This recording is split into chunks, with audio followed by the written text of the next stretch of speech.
what I'm ironing. No, I can't do that. Hey guys, it's Rookie BBQ. I know what you're thinking. First off, what is he doing wearing that hat and that shirt? Well, I'm sorry. Some people celebrate their favorite holidays differently. Mine happens to be St. Patrick's Day.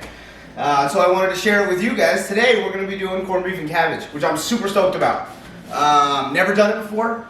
I want to give credit to where I got it from. I know I'm going to get a lot of flack from this, but I actually got it from a Rec Tech YouTube channel. And I know I'm going to hear it in the comments, oh my god, well you should have just gotten a Rec Tech. That's not what it's about. My channel is about trying different things because I'm a rookie and I want to see how they taste. So today, that's what we're going to do. So if you like what you see and you like the cook that I made, please like, subscribe, comment. Check out my Instagram. There will be more photos, not just the videos. I made some tomahawk steak the other night too. That'll be a video soon, but man, I'm having fun doing this. I'm sorry it took so long to get this next one up, but everybody have a happy St. Patrick's Day when it comes this coming Tuesday. Have some Irish whiskey or some Irish beer and we'll get going. So now we're going 3 days in the past when I started the brine for the corned beef. See you in a sec. Cheers.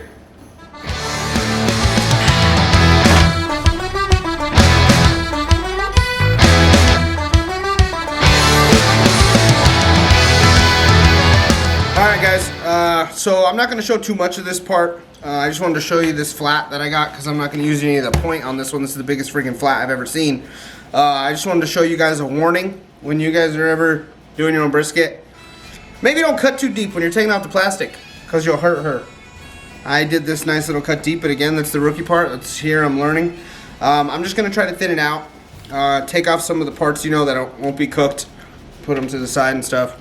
And also this is the fat side. I'm probably going to do fat side on the top so that way the fat renders and goes through the meat. I think that's what I'm going to do there.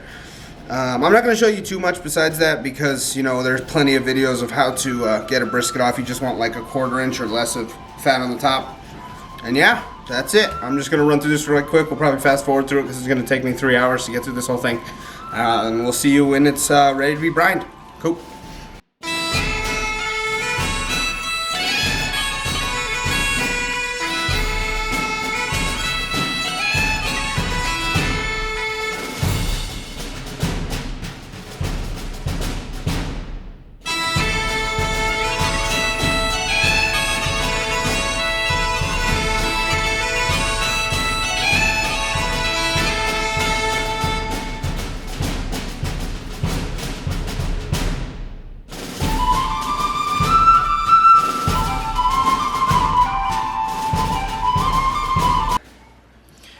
Alright, so that nightmare's over. As you can see, I trimmed it a little too much like I told you earlier. I made that entire swipe across the middle there.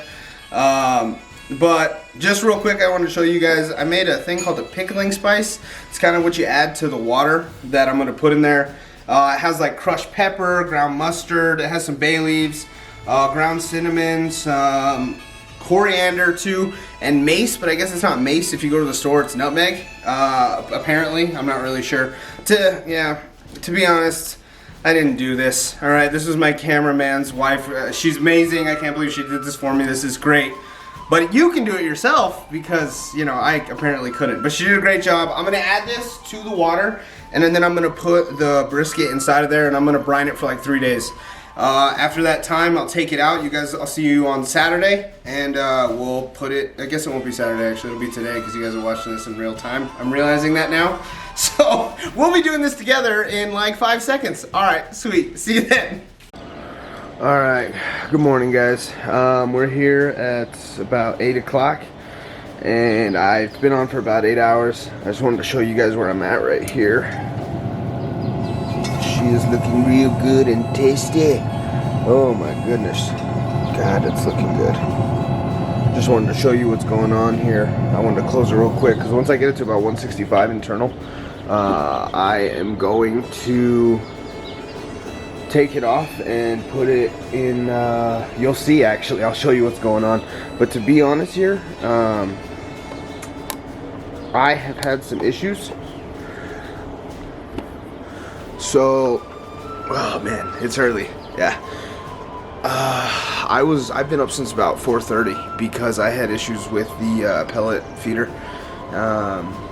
the hopper, the auger, everything. I didn't record it because I was busy trying to make it work. It was, 5 in the morning. I'm gonna be calling Weber about this. So it's cooking good now, it's staying at temp, but this is not okay. I cannot go to bed at midnight and, or actually I went to bed at like 2, I think, get up and expect to sleep like 4 hours and then get up and it's at 1:30. It was at 1:30. My meat was almost the time to take off. It was like at 1:60 because that's when I'm gonna take it off, just to do some stuff to it, and I couldn't even do that because everything was shutting down. I had to reset it like 3 times. It took me about like an hour and a half. I had to wrap the brisket in foil. I hope that doesn't affect anything, but it was a real pain in the ass. So that is the only issue I've had so far. I'll get with you when I take it off, and I'll kind of recap at the end about this whole experience. See you in a couple hours. Top of the morning. I'm terrible at that, guys. I've been trying to practice it. It doesn't really work out at all. But here, we're finally here. Internal temperature on the brisket here, or the flat, excuse me, that I'm using for the corned beef is at 165. So I'm going to take it out, and I'm going to add 24 ounces of your favorite Irish beer, because we are celebrating the St. Paddy's Day tradition. So I'm going to douse it in here. When you do this, you're going to want to make sure that it's like about a third of the way full, the pan, the brisket, and you're also going to add 16 ounces of beef broth in there too. Okay, so I'll put that on there. Alright. It's about half this. So you see how it's kind of covered right there? Good to go right there. Okay, and all that goodness, alright? And then you're going to surround it with onions and carrots. Just get those vegetables in there. Not that one because it fell on the floor if you saw that. We're not going to put that one in there, okay?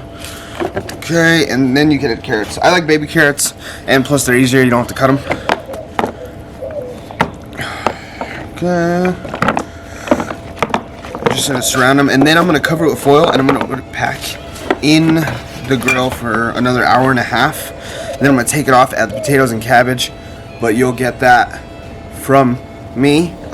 So that's the end of that. Oh my god, I forgot this. So you have to add this. You don't have to add this to the recipe. You just have to add it to your mouth because it's St. Paddy's Day, and we'll be doing this every shot. Oh, I feel like a real Irishman. All right, so we're back. Hour and a half later. Oh my god. All right. So we're going for an hour and a half at 300, and now we enter the last little part here. God, it smells good. Okay, so the last little part, you just have the cabbage. You can't have the corned beef without the cabbage, right? So I'm just gonna coat with cabbage. I might have put too much cabbage, but we'll see. I'll make it work. Is there any such thing as too much cabbage? It's possible. You know what? I think I might do a little more, but that's about it. I don't think I'm gonna do. This whole thing is cabbage. My God. Okay. So you put cabbage around it, and then I also did some red potatoes. Okay, those are in there too. Mixing in with the juices. Okay. Just wanted to get them all flavored. I'm actually going to put a little more potatoes in there. Okay. You can just do your preference. There's no set guideline. It's whatever you like.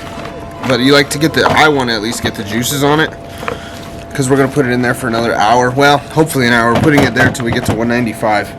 I'm also going to add salt and pepper to all the outside stuff, just because I didn't do that earlier, and I do want a little more flavor on there, and I love pepper.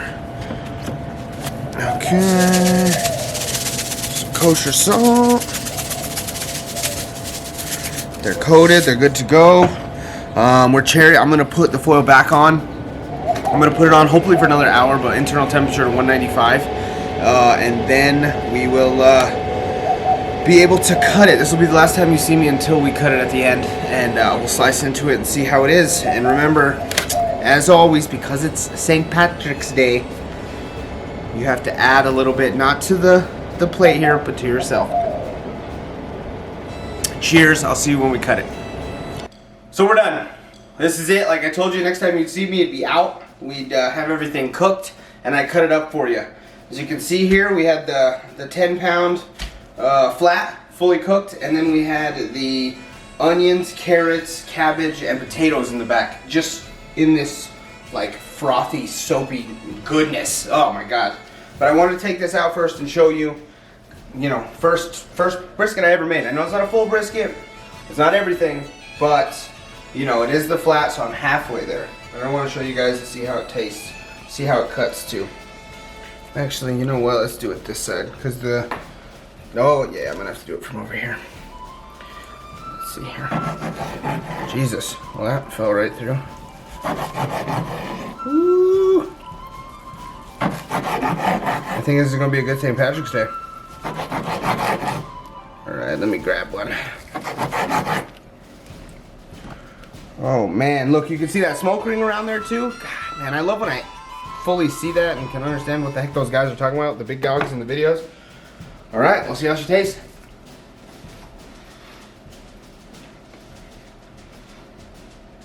Wow. You can actually really taste that beer in there. It's like the sweet kind of going off to salty. Really, really good. I'm impressed, man. I like it. Instead of chewing and talking, I'm actually going to try this new thing where I do a conclusion section. So thank you for sticking with it this far. If you want to see the pros and cons of the cooks, just check it out right after this. Alright, man? Thank you guys. Please go ahead and try this. And again, like I said, if you want the exact recipe, I got it from RecTech, their channel. Shout out to them just for the ingredients and everything like that. Alright? Thank you guys. Have a happy St. Patrick's Day. And I'll catch you here in a sec, actually, if you're going to not take off and say, oh my god, I lost it all. It's losing it. I'm losing it slowly. Alright guys, thanks for sticking around. I just wanted to go over a little bit about the pros and cons because I've had questions about that and I've never really been able to cover it with each cook. I'm not going to go too much in detail, but I do want to cover some stuff. I'm going to go cons first. I put the brisket on at midnight, right? And I set an alarm for 5 to get up to make sure everything was okay. And for some reason, I got a alert. And I woke up and the grill was actually losing heat. It went from 250, because that's what I cooked it at the whole way, to it went about to 170, 160. I was losing heat in the meat, I was losing heat in everything. So I freaked out. I turned it off, flipped it off, did the shutdown mechanism first. That didn't work. And so then I just cut up, power off, turned it back on, tried it again. That didn't work. So then I unplugged it, waited 15 minutes, plugged it back in, and started going again. And that worked, but I don't feel like that's okay. I don't know if that's part of the auger assembly. I don't know what it is exactly.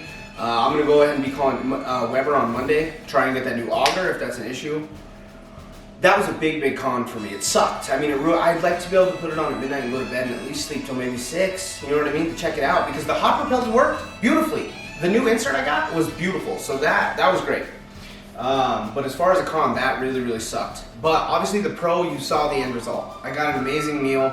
That recipe is amazing. It literally turned a brisket that probably, you know, doesn't taste anything like corned beef, but that brine made it taste exactly like corned beef. It was great. I really recommend you looking that up and trying it. It was great. Anybody can do it. Obviously, if I can, you can do it. So those are my pros and cons for this cook. I'm going to try to do this little segment if I have time at the end of videos. Obviously, you can cut off or whatever, but thank you for sticking around. Again, please like, subscribe, comment. If you have any more questions about pros or cons, just hit me up. Check my Instagram, all that stuff. One more time, cheers guys, be safe. We all know what's going on out there. Keep your friends, families, loved ones close, and have a drink for me, and we'll see you on the next one.